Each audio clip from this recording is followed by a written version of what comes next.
Hey, what's up, guys? Thank you for listening to Talkin' Fit. I have an awesome guest today. Just real quick, if you get value out of the episode, I always say this, but just please share it. Share the link, send it to a friend, leave a 5-star review if you're feeling awesome that day. If you think the podcast sucked, tell me anyway, and I'll make it better. But I have an awesome client today on the podcast, an awesome guest who happens to be a client. Her name is Lori. We've been working together now for like a year, a little over a year, which is awesome. But we have like interacted before in the past. We actually worked together like, I don't know, it was like 2018, 2019, like a while ago too. And the last year that we've worked together, we've been working on both her nutrition, her mindset, and her training. And I just want to kind of go through Lori's story and talk through like, the things that she's learned and how she applies the information that I talk about on a day-to-day basis to see results. So what's up, Lori? Thanks for hopping on. Hey, thanks for having me. So could you give people a little bit of background on you? Just starting with the basics, like age, what you do for a living, how long you've been working out for, stuff like that. Sure. So I am 49, pushing 50. It's coming right around the corner. And I am a pediatric occupational therapist. So I work with infants and toddlers with special needs, and they are my love. It's the greatest passion ever. And I just kind of always been in healthcare, and that's kind of, I think, how the path kind of led me to you a little bit. I will say, like, my health journey has been not really that long. It's only been probably since I was 40. I was kind of thinking before I came on, like, how long I've actually been working out and so forth. And I don't think I did anything until I turned 40. And I think there was a couple times when I was in my 20s, like when my girlfriend and I would go to the gym because we were scouting for guys. But other than that, there was no rhyme or reason. We would just get on or do whatever we were doing. Like we checked out all the guys looking for a husband. So that's kind of how that went. And it didn't last very long because it just didn't work. But eventually, got married and whatever. And I turned 40. So you found a husband. I did find a husband, but not at the gym. Not at the gym. Not at the gym. But I turned 40, and it just was kind of like a transition time in our lives, my husband and I lives. And I needed something, and I needed a new focus. And I remember I had a girlfriend, and on Facebook and everything, and she was talking about this little like exercise class that the community center here in town was doing, and it was 2 days a week, and it was $5 each time I went or something like that. And she was like, "Come on, join us." And I was saying to my husband, like, I need to do something. I need to move my body. I'm healthy, and as a healthcare professional, like, you need to take care of yourself. But I had never really done anything, so I was scared to death. Like, I didn't know. I knew this one girl, and we were acquaintances. We weren't really friends. And the thought of walking into this community center and like other women being there, and they were all going to know each other, and I didn't know anybody, I was like, oh, but I knew I had to do it. So I went down. Justine was there, and she was like, she's just so friendly and sweet, and she just took me in. And I would just go every Tuesday and Thursday, and it was at night, and I didn't want to go, but I would go, and it was fun. And we just kind of got this little group going, and I met these other really nice women, and this trainer guy would kick our butt, but it was $5, and it was fun. And I just kept going back, and I couldn't move the next day ever. So yes. So probably a little bit of like overdoing it in the beginning. Oh my God, for sure. Like doing lunges the entire length of the gym, and like hadn't done a lunge ever, that kind of thing. And not to interrupt you, but real quick, I just wanted to like really highlight a part of that story, because if you're listening to this, you can't see Lori, but Lori, like she says, she's 49. She's shredded. She's in great shape. She can deadlift 300 pounds. And she's not bulky. She's like lean and shredded, and she can do pretty much anything I throw at her. I think probably pound for pound, my strongest client. And she didn't start until she was 40. Like, think about that realistically. If you're someone who's in their 30s or 40s or 50s, and you're like, oh, it's too late, or like, it's just easier if you've been doing it your whole life. Like, you've put in 9 years of consistency, and like we're getting to now is like, in the beginning, it probably wasn't like optimal or the best way to train, but you were doing something. And I think that most people get caught up in either they don't start, or they start and they're doing something that's maybe not working as good as it should for them, and then they stop. But if you could, like, before we get into, like, your transition in training, what about that post college to age 40? Like, how would you compare your, I guess, nutrition and view of like exercise to how it is now? Well, my view was like, I always knew I was supposed to do something, right? Like you're Yeah, told you're supposed to exercise. So like I knew I was supposed to do something, and I probably took walks or something like that, but I did not do anything. yeah, And nutrition wise, I had just had my first job. I was poor. I was probably eating ramen. I don't, you know what I yeah, mean? yeah. Like Oh that was yeah. just how it did. And like, I like to eat healthy, but I also like Doritos and I like cookies and that kind of thing. So it kind of it was like your typical 20s, right? In my like mid 30s, early to mid 30s is when I had some food allergies and some food Mhm, sensitivities come to light. So that forcefully changed how I had to eat because it mhm, became health important. So that was a hard transition in and of itself. mhm. At that point, because I literally remember standing in Hannaford and Latham and standing in the aisle and crying because I didn't know what to eat. Like I didn't know Yeah, how to eat. Like what am I going to eat yeah. all day? And that was a really hard thing, but that came with time and with experience. And you really do eat the same couple of meals. You eat the same thing all the time. Like you say that all the time, and it's so true. And Yeah. I think it just kind of progressed. So like when I was younger, I knew I needed to exercise. I think I did couple little things here and there, but nothing. I never lifted a weight. I can guarantee that. That's Never all. lifted a weight. That's amazing. It's amazing to like change that back half, right? Because like you could get really settled into those habits, and believe it or not, I've worked with like a lot of clients, and I've met people who have legitimate food intolerances or food allergies and have the same reactions that you have to eating certain foods, but yet they still overindulge on them. And Oh, they don't, and and that's where it's sometimes the deep mindset work that needs to happen. Like, why are you willing to put yourself through the physical side effects of overindulging on cookies or Doritos when you know it's not even like a weight loss thing at this point? It's like the physical part of it as well. So like for you, I think that shows like a lot of self accountability to be like, okay, well, like my health is at stake, so like I'm not gonna like make myself like shit all the time. well, true. And I know you and I have talked about this too. Like for me, initially that came to light because I was having fertility issues. And for Hmm. me, it was again another conscious thought I remember having. It was literally brownie or baby. Like literally, that's what I Yeah. thought. I'm either going to eat this brownie or or I want to have a baby. And so I went cold turkey. When the doctor pulled everything from me, I just Hmm. was like, bye, done. No, it wasn't easy. Yeah. And I cried a lot, Yeah. but I did it Yeah. because my goal was my goal. Um, But that's and but that's that's so important though, because like when you have a strong why, you should be able to attach yourself to like those behaviors. And a lot of times, and my wife works with women trying to conceive, and she sees a lot of the same behavior patterns that I see, where women are saying, "I really want to get pregnant," but they're not willing to make these lifestyle changes. And obviously, like you're not in that camp, but from a weight loss perspective or fitness perspective, I have had clients in the past, or maybe like they have gastro issues, they have inflammation issues. They literally will eat cookies or have wine, and the next day can't even walk because their knees hurt so bad, and yet they still find themselves in that pattern of doing it. So I guess that was a little like we were kind of going off on a tangent there, but I think it's really important to just note that Lori didn't start until she was 40 with the training. Did it like the beginner style classes that most people do, maybe didn't love them, but like was like, okay, I like my community, I like the people I'm going with. So at what point did you start getting into lifting weights? Because I know like if you guys knew Lori now, like she's like a fanatic of like CrossFit and like strongman competitions and things like that. So where did you make that transition? so the community center guy went on his merry happy way and he went elsewhere. And Justine had said, hey, we have a full gym at my house in the garage. There's no cars, but there's gym equipment. And my husband will train us. Do you want to do it? And I'm like, sure, that sounds like fun. No clue. I have no clue. So we went and he set up this program for us and it was very CrossFit-esque. Yeah. There was racks and, boxes and all that stuff. And he just started writing these programs and oh my God, they kicked our butt like no tomorrow.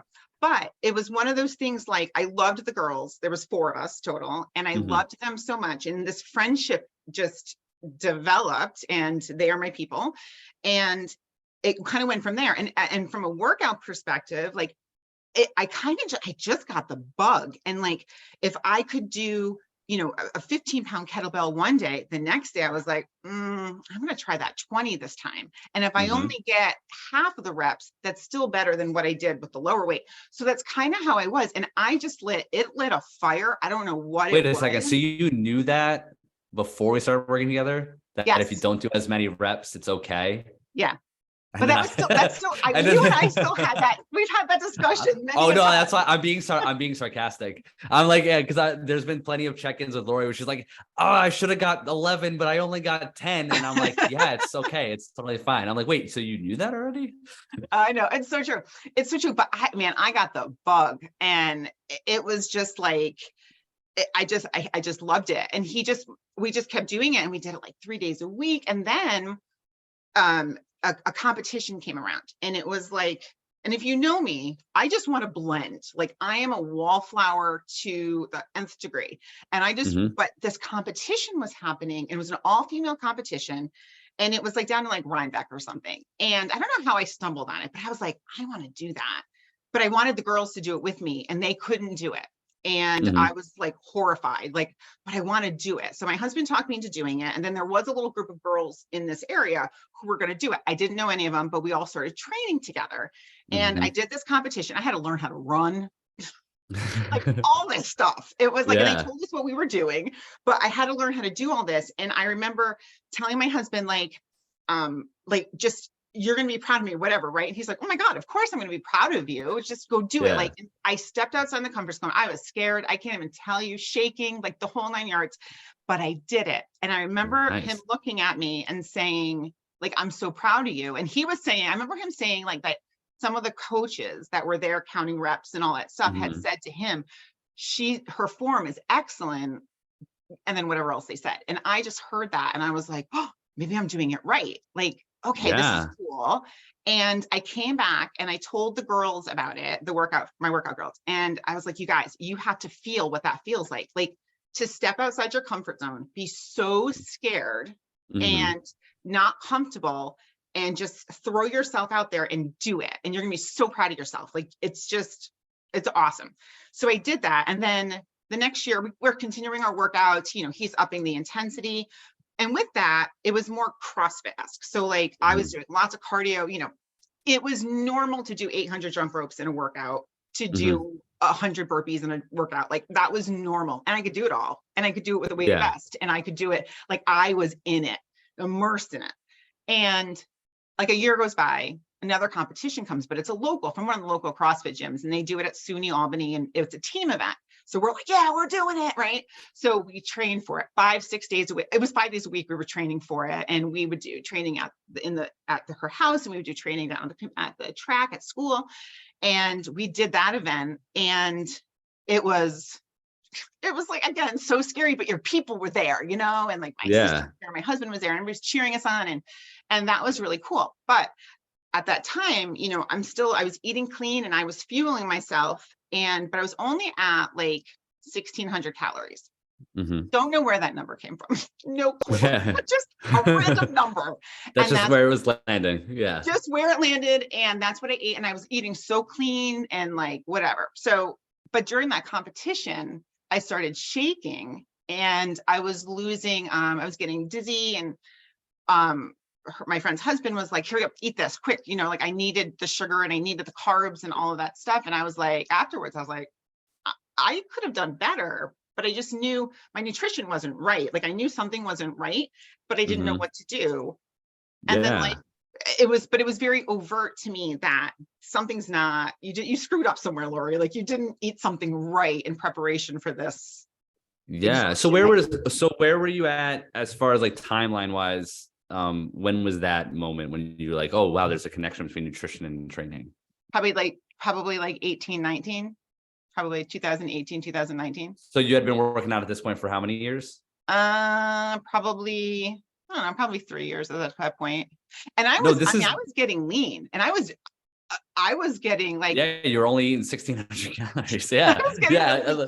but I was also building muscle, or at least I thought I was building muscle. I don't know. Well, so like there's a lot there. I think at the end of the day, if you're being super consistent, whether you're slightly under or slightly over, if your training stimulus is high enough, you're gonna get results. But like the point I wanted to like hone into like the average person is just like, oh, this person didn't start working out till they were 40. They did it for multiple years, and then after a while, we're in like CrossFit competitions, but then started to realize, oh, I could change my diet. So the point I'm making is just like, it's a constant process. Like you don't just have the formula right away in 4 weeks and then now you're set for life. So if you can take someone, if someone is like, doesn't know how to do a squat properly, or is afraid to lift over 15 pounds, or wants to lose 50, 75 pounds and doesn't even know how to get 100 grams of protein a day,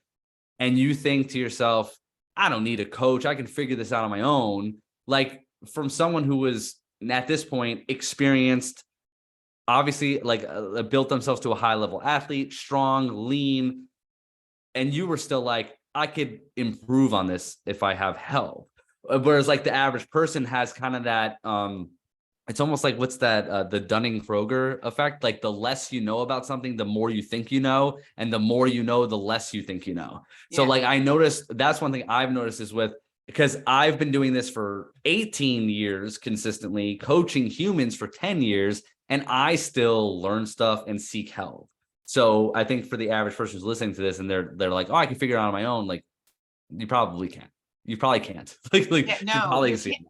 No, you totally can't. And like, and for me, like I was eating clean. Like I knew what it felt like. And I wish everybody knew this. Like I wish people knew how your body was meant to run and how it could run on when you feed it healthy, nutritious foods, because everything is better. Like it's so true. Like your inflammation goes down, your sleep is better and everything. And I wish everybody knew that. And I was at that point, but I did feel like I needed a little bit more. And I remember seeing you were coaching a girl I went to high school with, like, and she would post things on Facebook. So like your name, Adam Badger, would pop up and Badger Strength. And I would just kind of see things from afar. And then I just kind of, I don't know how I stumbled on you. And then I stumbled on you during COVID. And you were doing your free workouts then. And like, I was in it, I was doing them with you, whether or not you knew it, I was doing them. And that's kind of, but like, I knew I needed to, like, I remember I found myself one day saying, one day I'm going to get a coach. And then I realized I'm 48.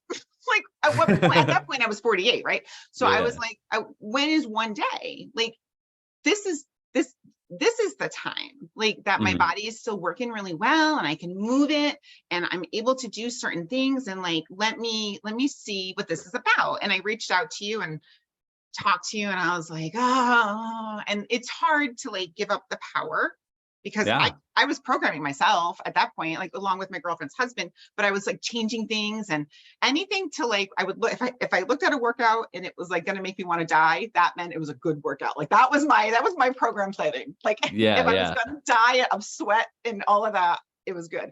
But I knew like I had that thought of one day and I'm like, no, I need to do that now. So we talked. And it was hard because I knew I had to give you the power. And that's hard for me as a human. So that's a hard thing. But I remember thinking like, okay, 4 months, I can commit to 4 months. I'll be all in. I'll do whatever you tell me to do and I'll do it. Like I knew I could do that. And I knew like financially, I knew like, okay, let me just adjust, right? Like you make sacrifices. Like maybe we don't go out to eat twice a month, you know, like whatever it was, like to make it work.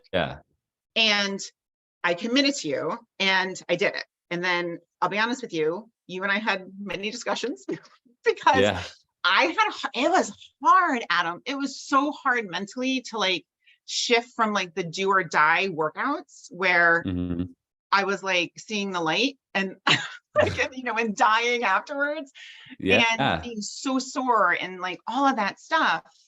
And you saying, no, you don't have to work out like that anymore. Like it's different now. We're going to change it. And like trusting that, like it was really hard. Like that was a process. And I think like, I feel like I'm finally there with you, and now it's like Mhm. mindset things that like I feel like I'm working on, but that was Mhm. hard. That was like a hard It's transition. difficult. It's difficult to transition just like in any form of changing habits. Like anytime you're changing a habit, whether you're someone who's going from working out too much to working out less or working out not at all to working out a moderate amount, Yeah. it's doing things differently. So to give a little background on that, like me and Lori had our first call, her kind of goal was she had feel like she was putting a lot of effort in the gym and was eating very clean, but wasn't getting like the result that she may want. But she was also dealing with a lot of like nagging injuries that were just kept popping up over and over again. And I remember specifically having her send me a picture of like, send me some pictures of workouts that you're currently doing.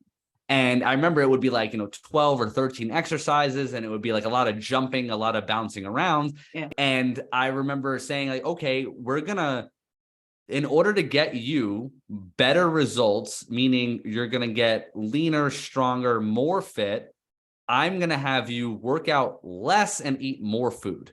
So like for the average person, so this is someone who's relatively advanced at this point, who is already strong, and it's hard for her. So imagine the average person who's not working out a high intensity and is struggling getting motivated to tell this person, we got to eat more food, and we got to like, not expect to do a 90-minute HIIT class and see results. It's like it totally rewires the way you approach things.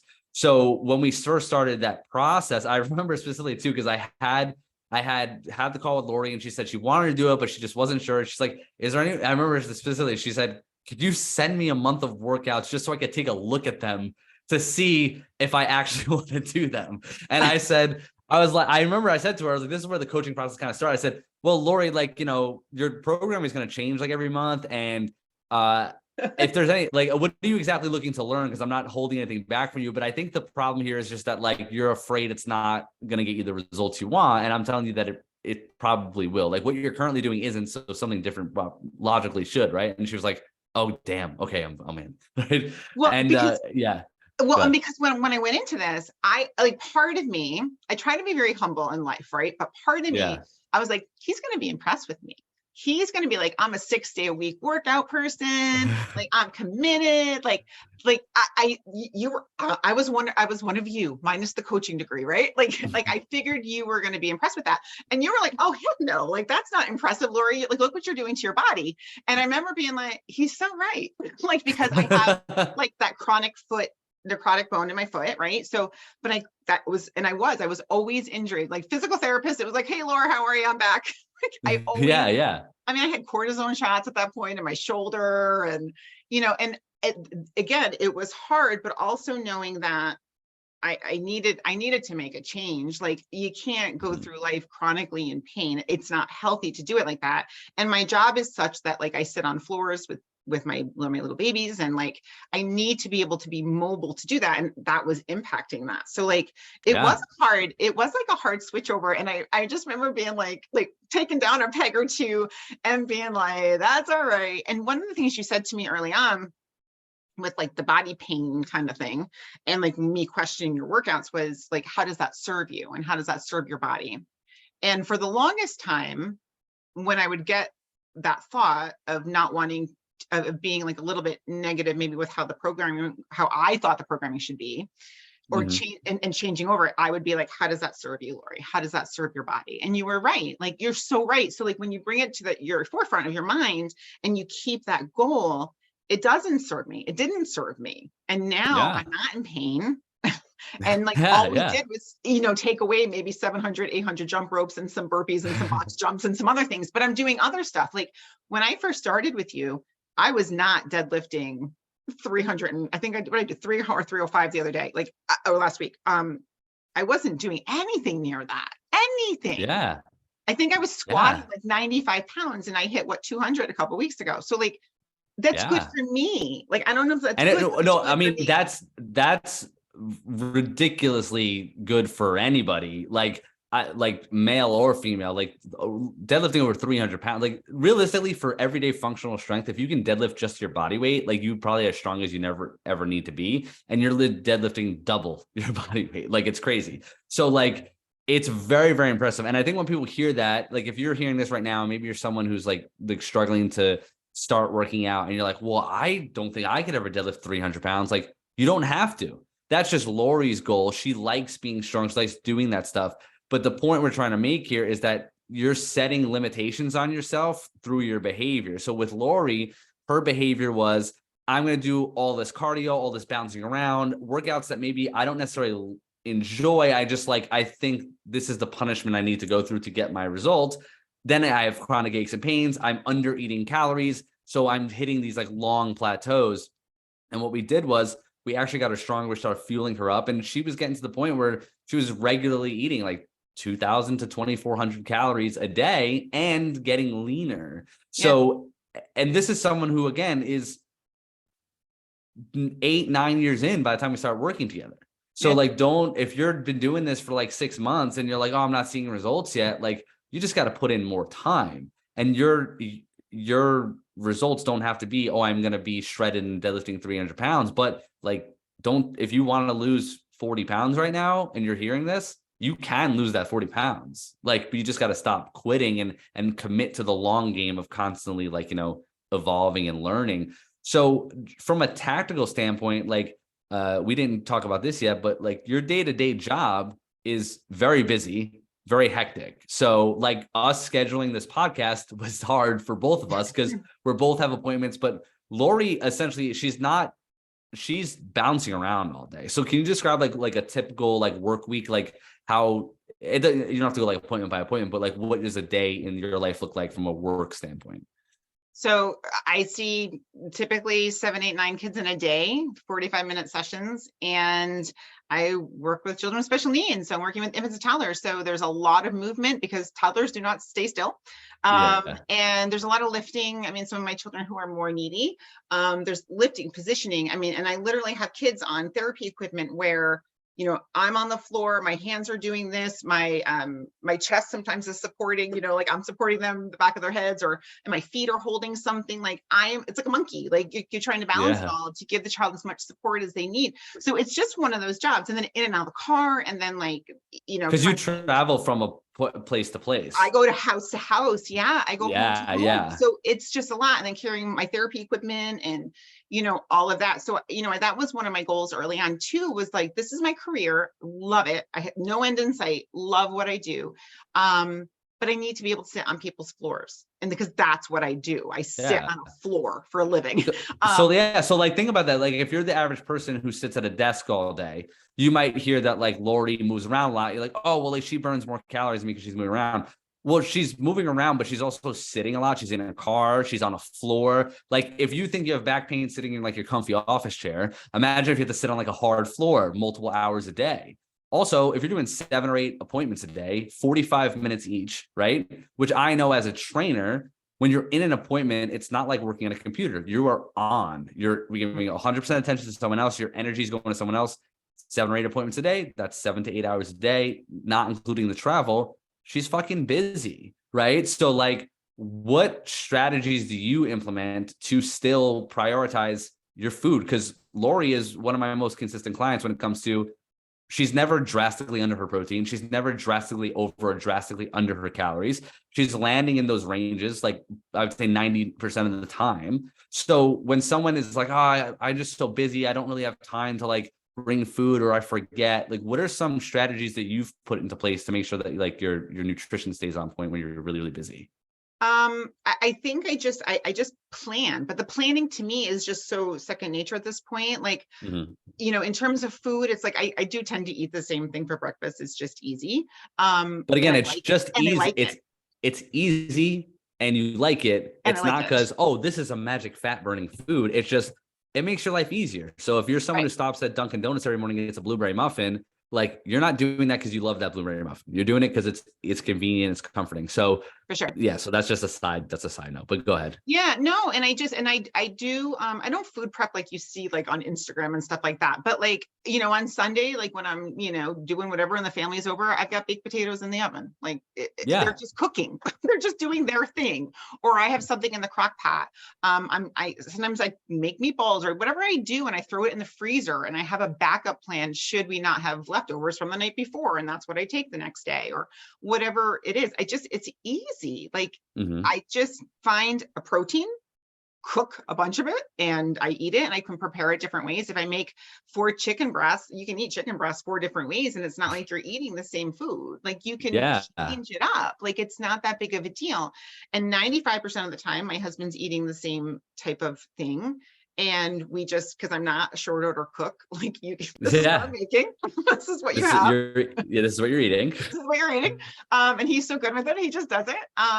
But I just kind of make it work. I mean, and I will say, I don't rely on protein shakes and stuff like that, but I have it, because there are times it's just like, I need another 30 grams or whatever it is, and I'll chug it. And I always have emergency food in my car, which is like something that I can grab quick if I don't have anything. And sometimes that's just like chomps, like beef sticks or something like that, where I can get a quick 15 or 20 grams. And I just, that's so, it's so simple, but it's so smart and works, because most people, when I've had clients and I've worked with people, I've had conversations with people, like, I'm on the road a lot, or I travel a lot, and they're saying it's too hard, it's too difficult, I don't have time. But like, Lori also works out 4 to 5 days a week, usually early morning. So you're getting up early, you're making sure the workout is getting done, and it's not at your house. You'd work out 2 days a week at your house and 3 days a week at your friend's house. So like, you also do have to travel to the gym that you work out at. So it's not like she has this magic convenient lifestyle. She's just intentionally set up her environment to be in line with her goals, which is what I always talk about. So if she's not keeping Doritos and Little Debbie's cakes laying around in her car for emergency snacks, her emergency snacks are beef jerky or beef sticks or fruit or cut up vegetables. So that's really, really useful, because I think when people hear it coming from me, they're like, oh, well, you're a coach, nutrition coach who works from home. It's like, of course you do that stuff. But like, Lori's not that. She's an occupational therapist. She works with little kids. She's on the road all the time. She's in appointments, which means when you're in an appointment, it's not like working from your computer where you can just eat while you work. So like, and she still makes it work. So like, you can do that too. What about as far as, any changes you've noticed from prioritizing eating more food and getting stronger versus more cardio focused and under eating? The food thing was like, that was like a light bulb. Well, the one being that I think the food prep thing, just back to what you were saying, is it is so much easier to be food prepared when your body feels good. So if people could just do 1 month, just commit, you're going to do it, because I promise you, in 1 month, you will feel so much better that you won't want the other stuff. Like, I know I have food sensitivities, but I can still find healthy junk food, right? And I can still stick my face in a bag of, chips and eat the whole thing. And sometimes I do, I'll be honest, not gonna lie. Yeah, we all do. I feel terrible, like, within 5 minutes, and I certainly feel bad the next day. Like, I don't feel good. So it makes it easier to not do that the next time. So when your body feels good, you're just like, I don't want to eat that. I'm going to eat this. And people have never really peer pressured me. Like, I don't have a family that's like, you should eat that, whatever. It's never been like that for me. I know that happens with people, but I've always just been like, no, I'm an adult. Like, this is what I want to eat. And I'm not going to take like somebody once said, I'm not going to take criticism from somebody who I wouldn't ask advice. Oh, that's brilliant. Yeah. That's brilliant. Hey, that's a Brian Shaw quote, and I love Brian. No, that's a really good quote, and I've never actually heard that quote before, and it's so true, because a lot of times when I'm having conversations with people, their struggles are coming from judgments and opinions of people that have the same or worse behaviors than they do. So they're like, oh, my brother or my sister or my parents, like, they said this, or they eat this way, or they said I should probably watch my carbs. And I'm like, well, are they in the shape you want to be in? Do they have the habits that you want? So it's a very powerful mindset tool to go, oh, I'm going to take advice from someone who has the results that I want. I'm not going to take criticism from someone who's, who doesn't have who I wouldn't take advice from. That's brilliant. Yeah, it's Right. brilliant stuff. Yeah. And I think at some point too, like, I feel like for me, like, I just reached a point where I was responsible for me too, right? Where like, it's like, I kept wishing, like, I wish I was stronger. I wish I looked better. I wish I weighed that magic number on the scale, right? I wish I Yeah, weighed yeah. one something. Well, can I tell you, I was thinking about it this morning. My current weight sits 25 pounds over that magic weight of what I thought it needed to be. 25 pounds more. Like, how Yeah. silly, like, that's crazy to Listen, me. and no, but you have like, I think that's so like ridiculously important, because I'm gonna make sure when I share the podcast, like for people, like I have like the lifting picture of you with the lat pull down that I've used for content before. Like, Lori's not like, oh, I'm 25 pounds over, but like body positivity, I'm just accepting it. Like, she's fucking shredded. And like, and I remember with her permission, I had posted her a pic, and you could see she's jacked. And I literally asked, again, this is all with Lori's permission. I said, like, guess how much she weighs. And everyone was guessing 20 to 30 pounds less than what she weighed, because people are always assuming that your weight equals like being lean. And Mhm. when you have lean muscle and you're fueling correctly, like, that's crazy. So like, to put that in perspective, she in her mind was like, I have to weigh X amount. And now she looks more shredded and is stronger than that she would have been at that weight, but there's a 25-pound discrepancy. Like, that's Yeah, crazy. for So sure. like, all this, it's just amazing stuff to hear about. And for sure, like the food increase, like when you increase my calories, like that was a hard thing too, because Oh yeah. it's hard to like eat 600 more calories. And I was so like, not diet conscious, but like I was just so like eating what I ate, like that was what I ate. Mm-hmm. And but like instantly it was like crazy with like going, like the weight, the things I could do more, the more energy I had, and like the increased strength that I had was crazy to me. And like Oh yeah. I'm totally a believer. I never would have believed that. Like, I think before I realized I wasn't fueling correctly, I was eating Mm-hmm. clean, but it wasn't enough calories. I was definitely Yeah. stuck, and I had put myself into a plateau and whatever. And I knew that wasn't healthy, but like this new way it's fun, and it does allow for the flexibility. If I want a cookie or whatever it is, like I totally eat that stuff, as you well know. So it's it's been such a lesson in me, and I thought I knew what I was doing. I had no clue, apparently. Well, you did have a clue. You did have a clue. It's just, um, I've been, like I said, I've been coaching people for 10 years, and I still pick up workout tips and nutrition tips from people who sometimes they have the same experience level as me, but they're just coming at it from a different angle, or sometimes they're way smarter than me and I learn from them. I also still, like, I've had my own business for 5 years, and I'm still constantly seeking out like how to be a better coach, how to be better at what I do. So I think it's just having that mindset of, oh, improvement is fun and it's good to learn. And at the end of the day, if you're not getting the results you want from something, then the logical thing would be to change it. I think when people hear they're going to eat more food, I love having this conversation with people, because I'm very blunt with someone, and not in a mean way, just like, you're afraid to eat more sweet potatoes and salmon, but on the weekend you'll eat a dozen wings and pizza and wine, and that doesn't scare you. But if I tell you, hey, on a regular basis, eat more oatmeal, eat more rice, people are like, oh my God, but they'll turn a blind eye to like that weekend behavior when they're eating 5,000 calories, right? Yeah. So that's number one. And I think also, when you tell someone they're going to eat more and they've hired you, it's like, there's this irrational fear that this dude is going to trick me into gaining unwanted weight. Like, as if that would be ever like an emotive of like a weight loss coach or a nutrition coach, right? But Yeah. it's an illogical fear. It's like, oh my God, he's going to tell me advice that might make me see results I don't want to see, when he's being paid and he's going to get me the results I want to get, right? Well, But it's I almost get a it. little bit of Yeah. self-sabotage too, like, right? Like you're Yeah. already making the excuse for you to fail. But like, here's the thing, like, I'm nothing special. Like, I'm not anyone special. Like, I literally would look at, Instagrammers and all these people, and I would be like, I reached a point one day when I was like, they're no better than me. Like, I can do that. And Yeah. that was hard. Like, that's a hard realization to come from, particularly for someone like me who just wants to blend. I don't want to stand out Yeah. at all. And Yeah. that was hard. But then like I realized that like they're no better than me. So why Mhm. can they do it and I can't?